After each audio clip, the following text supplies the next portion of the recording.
recording. Oh. Hello everybody, I'm Sarah and I am a recorder player. This video was actually requested by one of you, which I think is brilliant.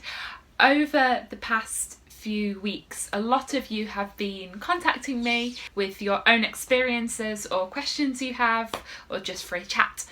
And that is so nice, so thank you for reaching out. I feel like we're really forming a kind of community here in the recorder world on Facebook and on YouTube, which I think is really important for our instruments to let it grow. So thank you, keep it coming. Today's video comes from a request from one of you. I got a message, let's have a little look, from Edie, who says, do you have any tips for learning how to play faster, i.e. lots of notes, quick fingers? And she says, perhaps there's no help for that except practice, but I thought I'd ask. Okay, how to play fast. I'm going to give some tips, some exercises and some ways that you can approach this. Recorder playing is a combination of 3 different factors, and that is, as well as your fingers, it's also your tongue and your air. Try and have those as a nice solid grounding to make sure that your fingers have the best start that they can. For this video, I'm just going to concentrate on the fingers. And of course, improving your technique is a process. It's a process that I, as a professional recorder player, am still working on. And it's probably something I'll be working on for my whole life. That sounds really daunting, but I mean it like it doesn't have to happen overnight. So be patient and keep going, and a difference will come even if you don't notice it every single day. So these are a few of the exercises I use when I'm working on my finger agility. If you have some that work for you, tell me about it, leave a comment that other people can also get some tips. That would be great. Fingers, fingers, fingers, fingers, fingers, fingers. How do we get the best finger agility? I like to think of my fingers as being relaxed but strong. Relaxed, that enables them to move as freely as possible, and strong to give that precision. If they're not relaxed, then they're tense, and then it's much more difficult to move. And if they're not strong, then they're weak, and it's harder to get them in the right place at the right time. First, to relax your fingers, we're also going to do this bodily. You can stretch them out, you can wiggle them, you can shake them, you can rotate them, also your thumbs, also your wrists, also your arms, and let them go. Whenever you're practicing, take regular breaks to make sure that everything is relaxed, you're not holding tension anywhere. Here's a nice exercise to warm up your fingers and also isolate their movements. Put your hand on your leg. I'm going to put it on this book so that you can see what I'm doing. And then one by one, lift it up and tap it. And you can do this slow, fast, in a rhythm. So it's moving independently from all of the other fingers. Now with your thumb and index finger, this will be quite easy. When you get down to your ring finger, which is attached to the other ones, that's harder. So this is a good way to isolate those movements. If you think of your fingers as 1, 2, 3, 4, 5, you can make combinations. 1, 3, 2, 4, 3, 5, 4, 2, 1, 3, 2, 4, 3, 5, 4, 2, 1. My second exercise for relaxing your fingers is one that I got from my previous teacher in England, Annabel Knight. And this exercise I use every day. You think of the words, how are you? How are you? How are you? How are you? And you put all of your fingers on the recorder. We're going to start right at the bottom. And you play, how are you? How are you?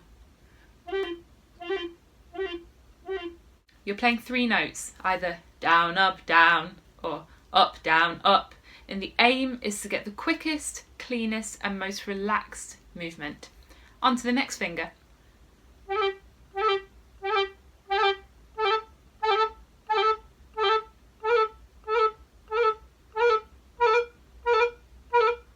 It's a lot harder than you think. When you're moving very fast, your fingers have the tendency to go, "Whoa!" kind of run away with themselves. So here you're being very fast and precise. You can extend the "how are you" exercise with 4 notes, for example.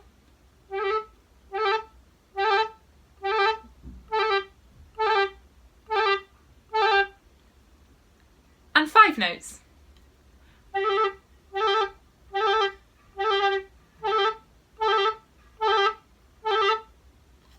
And the whole time supporting air and good sound. Now we're going to look at those strong fingers. One way I like to strengthen my fingers is by tapping with sound. You're going to tap your finger onto the recorder hole hard enough so that you hear a clear pitch. Next one. Next one.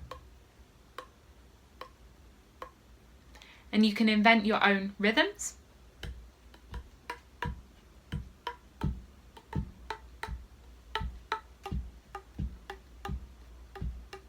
In this exercise, you're really using force and using power. I'm not saying that you have to play like this all the time,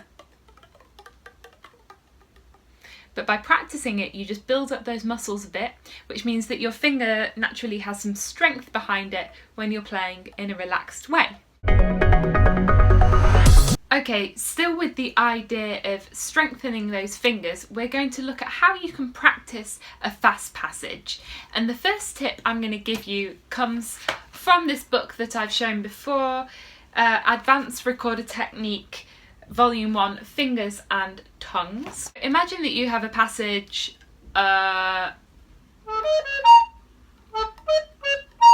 what I like to do is take 2 notes of that and without blowing just alternate between those fingerings. So we have the A and the E flat. And I really feel the movement. We're going to look first at which fingers do not move. That's the thumb, 1st, 3rd and 5th. These fingers in this case are your anchors. Which finger goes down? Only this one. Which fingers go up? These 2. When Walter von Hauer is talking about moving the fingers in his book, The Modern Recorder Player, he's actually saying that you don't push down the note, but you pull it up. You need your muscles to pull the fingers up and then gravity brings them back down. However you think about it, it's good to know what's going on. When you have practiced these, you can then combine it again with the air and the tongue, well supported. Listening all the time for a good sound and in tune. So say you have your particularly difficult fast passage, I always like to isolate that, and once I've practiced every single finger change individually, then you can start pulling apart the material and practicing it in different ways. As an example, I'm going to take the one piece of music that has made the biggest difference to my playing. This is 3 exercises for alto recorder by Kees Boeke. There are 3 pieces. Number 1 is for the right hand. Number 2 is for the left hand. And number 3 is exploring every single finger change within that. As you can see, my copy is completely fallen apart because I've used it so much. I would basically take 1 bar a day and use that bar as material for technical exercises. For example, I'm going to take 1 bar out of the 3rd exercise, and this sounds like this. So then I would use that method of practicing each finger change. So that's the first one. What I like to do is take the notes first in groups of 3.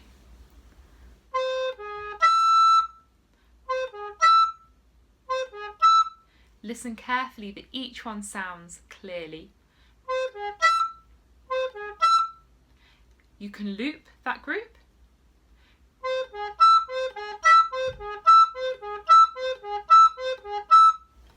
You can play it backwards and forwards.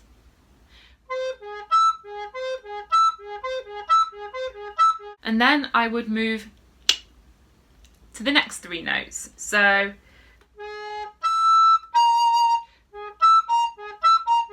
I would rather take it at a steady pace where you can get everything very accurate than go too fast too quickly. Then you could go to 4 notes.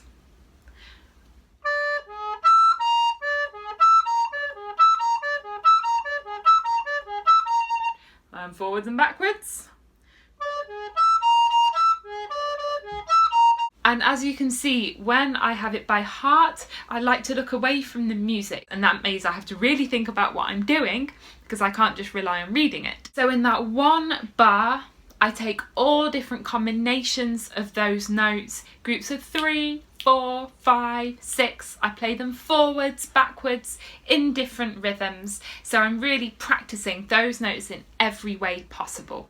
So that's like a technical exercise that I like to do every day. That kind of bubbles along, and it's the kind of thing where you don't notice so much progress until you're half a year later and you look back and you're like, how can you practice a specific passage in a piece that you're playing? For example, I am going to practice the following passage. A couple of ways you can practice it. One is in a dotted rhythm.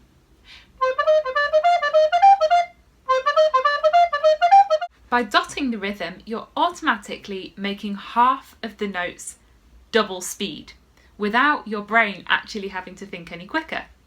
Don't forget to practice it the other way around as well. That's harder. Another one that I got from my previous teacher, Annabel, is miss out blowing every alternate note, but your fingers are still doing the same thing.